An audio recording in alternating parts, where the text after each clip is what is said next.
its packages.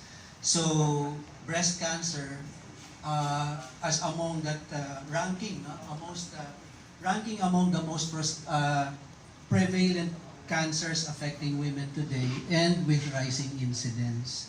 So this afternoon, allow us to present to you the salient points and pertinent details of this very important development in our fight against this dreaded disease affecting millions of Filipino women. Again, I am Ray Balenya, Acting Vice President for Corporate Affairs, and I will be your moderator for this afternoon's kapihan with you, media partners. And it's good to see you all again dito po sa amin pong punong tanggapan, City State Center.